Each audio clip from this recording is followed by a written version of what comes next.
Chapter 8. "You are not alone, Monsieur Lucien," said the bandit. "Do not let that disturb you, Orlandi. This gentleman is a friend of mine, who has heard me speak of you, and wished to pay you a visit. I could not think of refusing him that pleasure." "Monsieur is welcome to the country," said the bandit, bowing as he advanced towards us.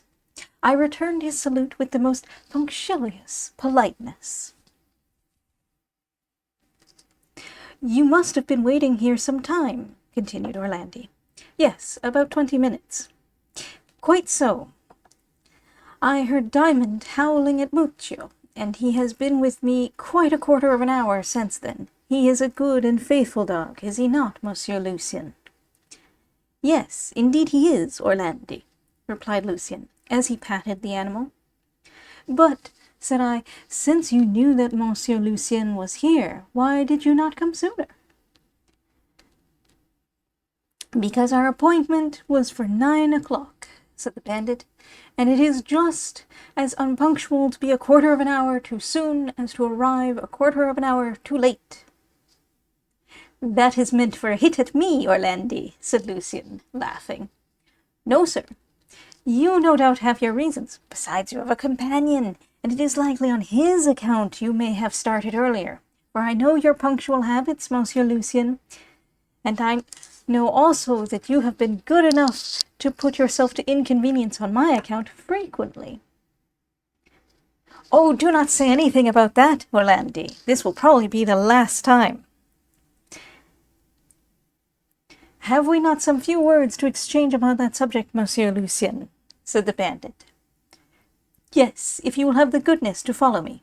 "I am at your orders." Lucien turned towards me and said, "Will you excuse me a moment?" "Of course," I replied.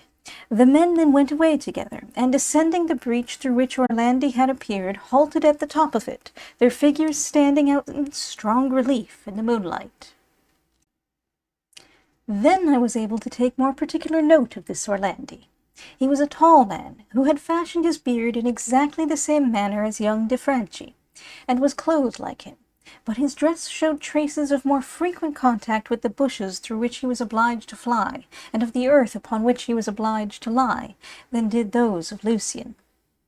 I could not hear what the men were talking about, and had I heard it, I could not have understood it, as they spoke in the Corsican dialect.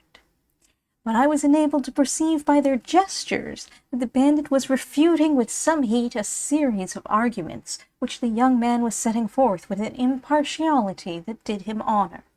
At length the gestures of the Orlandi became less frequent and more energetic.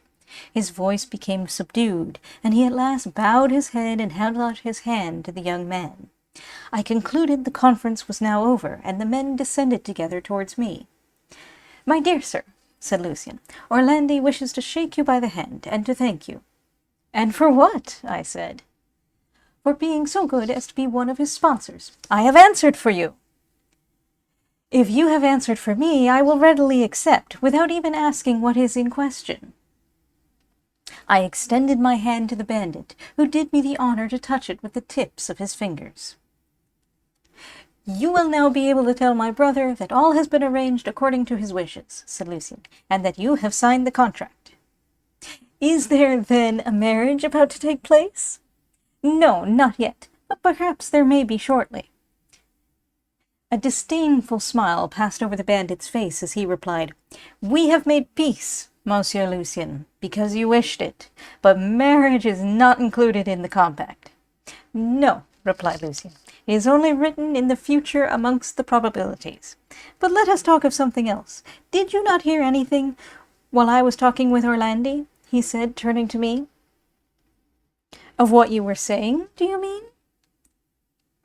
"No, but what you might have thought was a pheasant close by." "Well, I fancied I did hear a bird crow, but I thought I must have been mistaken." "No, you were not mistaken. There is a cock perched in the great chestnut tree you saw about 100 paces from here. I heard him just now as I was passing." "Well then," said Lucien, "we must eat him tomorrow." He would have already been laid low, said Orlandi, if I had not thought that in the village they would believe I was shooting at something besides a pheasant. I have provided against that, said Lucian. By the by, he added, turning to me and throwing on his shoulder the gun he had already unslung, the shot by courtesy belongs to you. One moment, I said. I am not so sure of my aim as you, and I will be quite content to do my part in eating the bird. So do you fire. I suppose you are not so used to shooting at night as we are, replied Lucian, and you would probably fire too low. But if you have nothing particular to do tomorrow, you can come and take your revenge.